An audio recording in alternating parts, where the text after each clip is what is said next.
I'm really used to being a person who jumps in and like figures things out, problem solves, and I've just always been like that.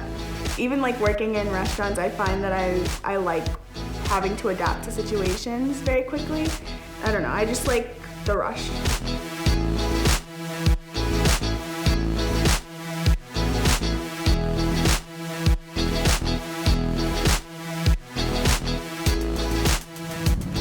Sorry about the wait on that. We did throw a brownie in there for you. Okay, well thank you very much. There was like a lot of mystery in the beginning of the COVID-19 pandemic. It was just crazy. I was working 5 days a week, but I was very thankful to still have a job and very thankful to be able to work and experience the people that came through, because a lot of people were thanking us for working.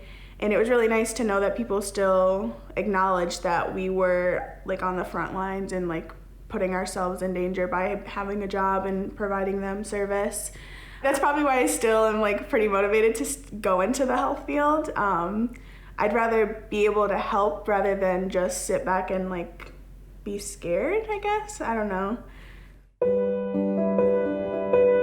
I think my drive to want to be in problem-solving situations where I have to adapt quickly would be related back to my grandparents, just because I grew up in Michigan. I've always lived in Michigan. I first lived in Canton when I was like very, very young, and then we moved to Ann Arbor with my grandparents, my mom, my aunt. We all lived in a house or trailer together for a couple years, and I spent a lot of time with my grandparents.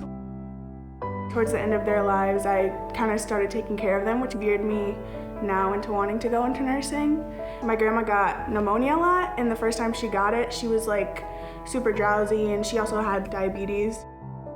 I went and told my grandpa, and he like went in and took her blood sugar, and they were like, "You saved her life," because they had to like call the ambulance. And they were like, "You like she could have passed away if you didn't like tell anyone." My cousin who was there, he has cerebral palsy and like seizures, and they were really bad back then, so I feel like I kind of had to step up and be like a person who was not so much in charge but like responsible if I needed to be. So I would like help him if he had a seizure. I would like give my grandparents insulin shots because I wanted to learn. When my grandma had hospice in the home, she had a nurse named Armando, and he was like the funniest person, and he would always like walk me through what he was doing to like teach me. So if I needed to at one point like help, then I could. My grandpa passed away the following year, so I was 11. After they did pass away, I feel like I did have to grow up faster and like, I don't know, kind of like deal with that emotionally. Well, and I had like right after she passed away, I had just switched to a different school, and I met Miss Graham, who introduced me to girls group. And being in girls group like that year kind of helped me open up and like be able to open up to people more often. Initially, it was basically you get free food and you get to miss a class period, which I know everyone says in these videos, but it's true. But I remember once I like hit high school and I was like attending girls group after school, I just learned to become more outgoing and I don't know, more aware of like who I am as a person. And it was also just a place for me and my friends to go to if we needed to vent or if we needed just to like chill and like eat food or laugh. Just a lot of things. I was a part of like the leader council in junior year of high school, and we got to help put on a fundraiser, and it was all to like help put money back into the organization that has helped us so much. People at the fundraisers just boost you up. They're like, you're amazing, like you're doing great. You don't feel like you're always doing amazing individually, but to hear other people who barely know you, just to hear a snippet of like your life story or like what you want to do with your life and motivate you to do it. That's always good. Like that's always nice to hear. I know that majority of the people in my family have not gone to college, and my mom always was not super hard on me about it, but like was like, you're going to college. Like you need to go to college. It's just what you're gonna do.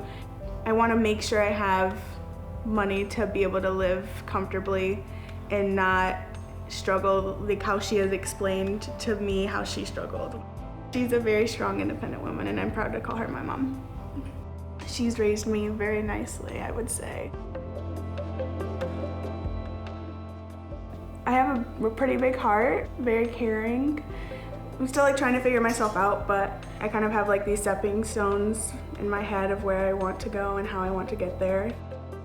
I got a scholarship from girls group for my freshman year of college that I went to at Eastern. I did end up transferring after my freshman year at Eastern to WCC because I decided to do nursing rather than pre-med. So once I'm in the nursing program, that's like a 2-year program, and once I graduate from that, I'll be able to get a job as an RN and then go back to school or like find a program that would want to help me further my education. I always knew that I wanted to be in the ER though. Like I definitely want to be in the ER. Girls group really helped me to come out of my shell. I just learned to become like kind of more outgoing, and I know what I want to do with my life, and I'm very focused on that. I kind of have like these stepping stones in my head of where I want to go and how I want to get there.